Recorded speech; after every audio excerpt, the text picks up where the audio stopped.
Hi folks, time for some more Games Workshop stories. If you like what I do, the subscribe button is down below, help the channel grow and all that sort of stuff.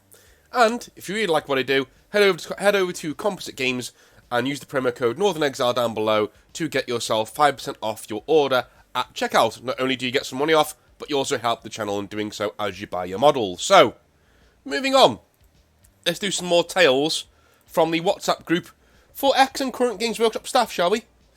Because the theme this week was customers who have driven us absolutely insane. And whilst I do have a few stories of this, I wanted to go over a few of the others first, because some of them that I've been hearing have been, shall we say, kind of terrifying.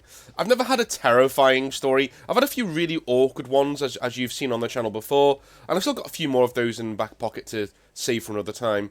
Whereas the ones I've been hearing here are, shall we say, safety. Well, safety. There's a lot of danger in them, is what I'm saying. There's a lot of, exit stage left sort of stories. Let's jump into it, shall we? I try and move these along rather than sitting here for ages in an intro. Jeremiah says, "Yo North, your pal Jeremiah here, hoping to talk about my time at Games Workshop here in the US, and one particular customer who made my experience at the store very interesting, shall we say. When I started at the company, I came to work as a resident red shirt, a normal store assistant. Yeah, for those of you who don't know, they're not really red shirts anymore, but back in the day, all of the normal store assistants would wear red shirts. These days we wear blue shirts, and the managers wear black, as you do. At my local store, a city store in the Midwest, with another staffer and manager. Our manager, James, was a big believer in the customer always being right, which is no real bad thing when you remember how Games Workshop can be with people and its customers. The issue was, he only really reinforced this with one customer in particular, Hunter. Now yes, that is the most white name you've ever heard. Yep. But this gets a lot worse. You see, Hunter was 27 and was living in his parents' house. No huge bad thing there, but it had been left to him as his parents moved out and his family was loaded. Okay, yeah, just going back to that, if you're living at home around in your mid to late 20s or even in your early 30s, man, the modern world is just like that. That is not a thing to feel bad about these days. So if that's what you're doing. Listen, I did that in my late 20s. I came back from London with a lot of credit card debt and things like that, and I needed somewhere to stay, and I stayed at my parents' home to get rid of my credit card debt and to reset my life, It happens. When James got the job, managing at Games Workshop, his pal Hunter insisted he stay with him free of charge. That's cool. That's awesome, as Games Workshop don't pay that well, and this way, James can just enjoy his job and even save a bit whilst doing his dream job. I think you mentioned something about only working for Retail Games Workshop if you had no huge responsibilities. Well, James was crushing that. That's the ideal situation, man. I tell you what, one of the only things that would get me to come back to GW and to stop the channel is if they came back and were like, hey, here's a job with a really cool manager, it's part-time and and all of your rent's paid for. If that happened, I'd be like, yeah, okay, I'll do this, because it's such a cool job when you're working with somebody who's worth working for. And then I could also do teaching on top of that and all that sort of stuff. But it's only that kind of a thing that would make me not do this anymore. But even then, I'd be cheeky and keep the channel anyway, because you know what, I'm a retail body at Games Workshop. I don't care if I lose my job. Anyway, moving on. For the first few months, things went pretty normally in the store. We were doing well in terms of sales, and headquarters had no real complaints. We all got on pretty well with each other, and always covered each other's shifts when we needed to, which was great. Only one tricky thing kept coming up, the behaviour of Hunter. In short, he would act like he owned the place. He would just take up the painting spaces, tell people at the gaming tables to hurry up so he could get on and play, and he started to morph into some kind of that guy. Always giving opinions on painting and playing techniques, showing off his own barely tabletop standard models as an example of how a real hobbyist works, and so on. This behaviour would be tolerated as, to be honest, we were too busy to stamp it out, and Hunter kept saying how tight he and James were. Slowly but surely, though, he started to poison the store. Yeah, this is a... I've only ever seen it once, right? I never really did this to customers, because I'd always give people the benefit of the doubt. You never know what's going on in somebody's mind, you know what I mean? But I do remember my trainer did not give a monkeys, because your trainers don't have any fear of customers. They just don't. It's one of the key strengths of their position. And I had one customer who came in, and he complained about one or two things in the Games Workshop mould. I think it was models or a new release or something. And he just had this energy of somebody who couldn't be bought off with being nice, you know what I mean? He had this energy of somebody who was coming in because he was angry with Games Workshop, and nothing was going to dissuade him from that fact. And my trainer just ripped into him, not in a nasty way. He just broke down his opinions one by one in a nice way and said, look, you know, if you have nothing positive to say, don't say anything. But he said it in such a logical way that it just broke this guy's world, essentially. So trainers have no fear of customers, and I think this guy needs that kind of tough love, to be honest with you. But anyway, moving on. When more advanced hobbyists came into the store, older guys who seemed to be who had been around the block, you could tell they were not impressed with his antics. A few would pass comment and tell him they were fine, thanks, when he gave his opinion on something or wanted to provide help. One or two even asked him to leave them alone when they were on the tables. I would see Hunter head over to James, who would then quietly walk over to the guys in question and ask them to wrap up their game in the next 30 minutes to an hour, as he needed the table for a demonstration game. A demonstration game Hunter would always give against another of his friends. Oh my god. Oh my god. Like, I know you're kind of on James's side here, but that is... You serious? I'm surprised people even frequent this store. That happens once. Slowly, the budding community at the store was beginning to be driven away from one infraction at a time. My god.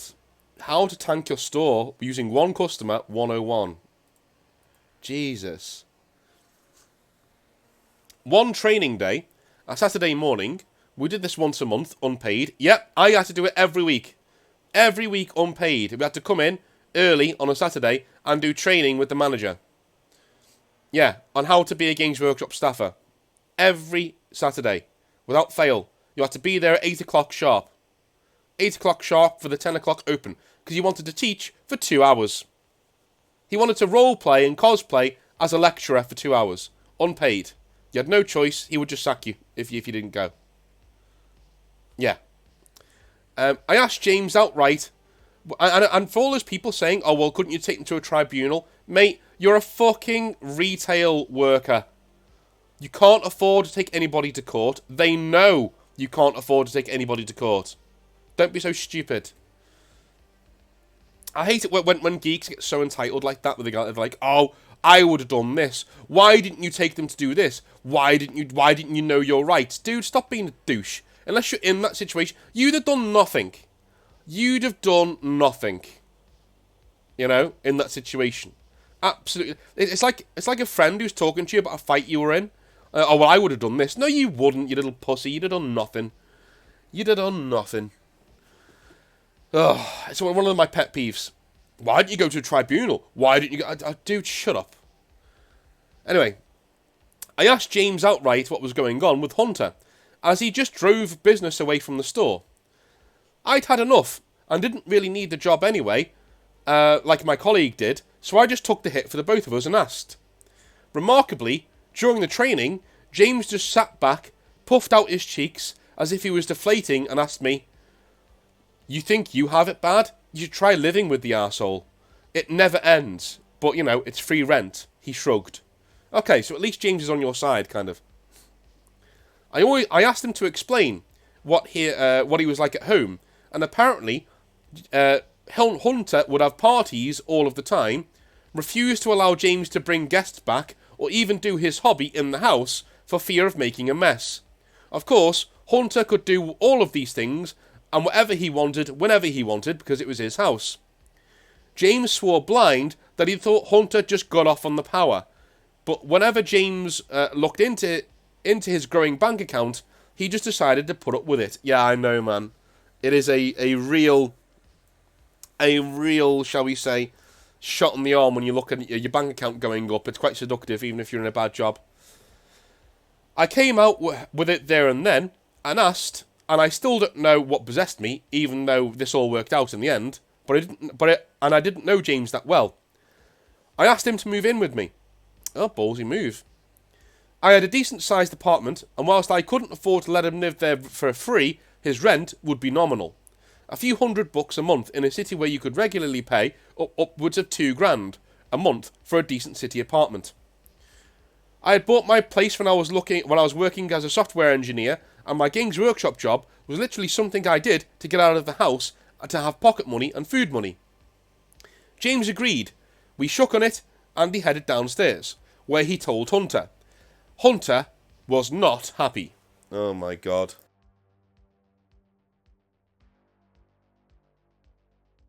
Alrighty. His behaviour in the store took on a more sinister edge. He started talking to staff and customers with no real lack of spite, and things started going missing from the shelves. Paints and brushes at first, then books, and finally entire model sets. We had reason to think it was Hunter, but to be honest, it felt kind of shitty to just come out and blame the guy with no real evidence.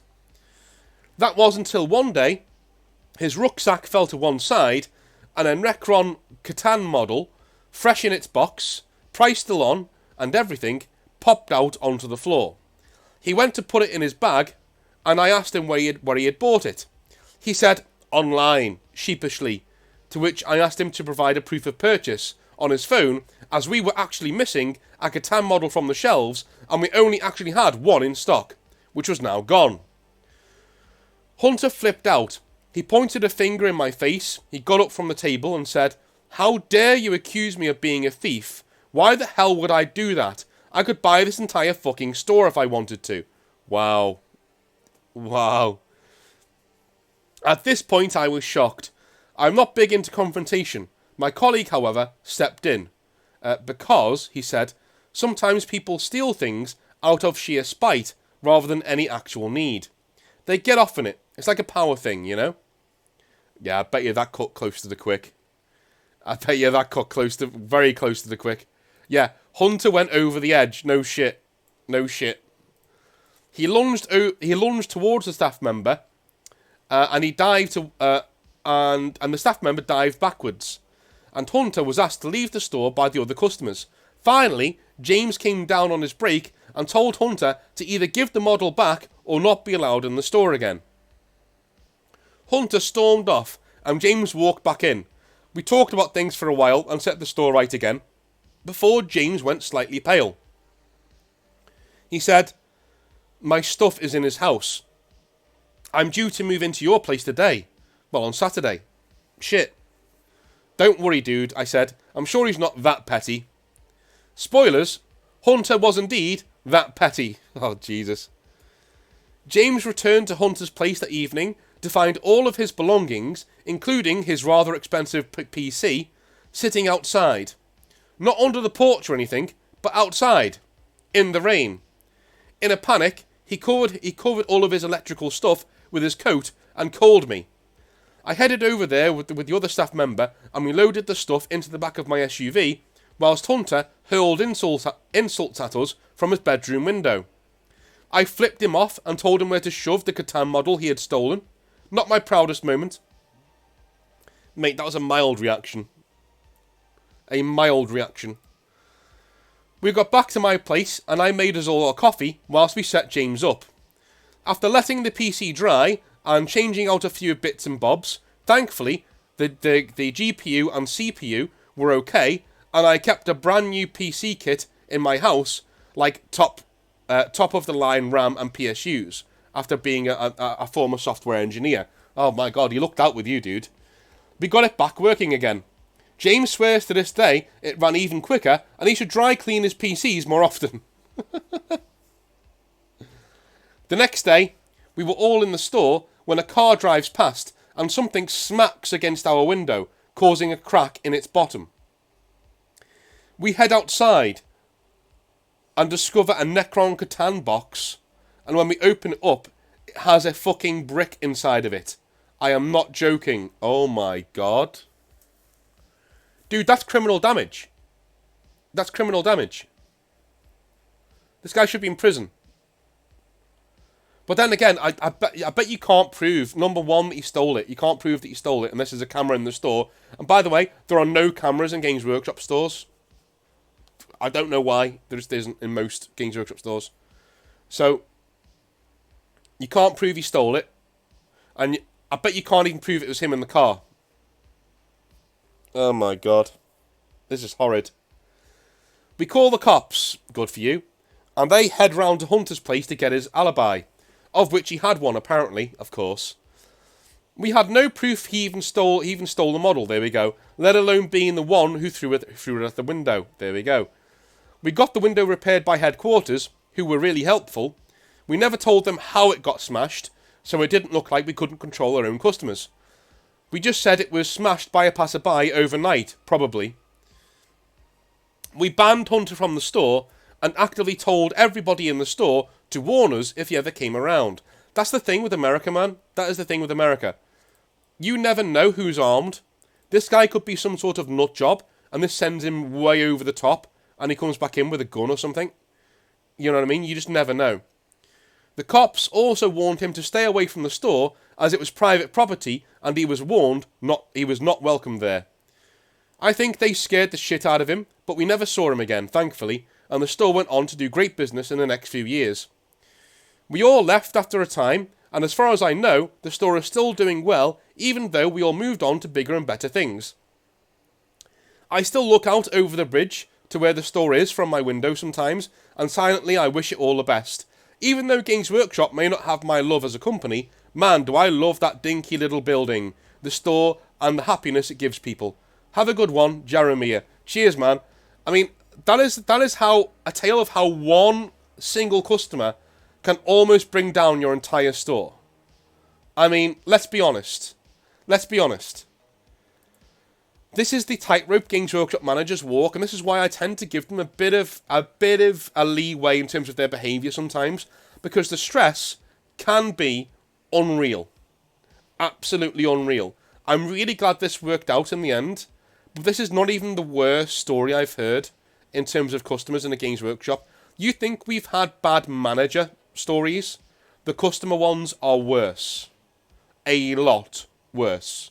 And I will get into them over the coming weeks. I may even have one of my own next week. We'll see. Anyway, love you all a long time. I will see you tomorrow for some more lore. I'm not sure what I'm going to do yet, but I will have a little think today and have a little have a write and see what I come up with. Love you all a long time. See you later. Have a wonderful rest of your day. Have a good one. Bye.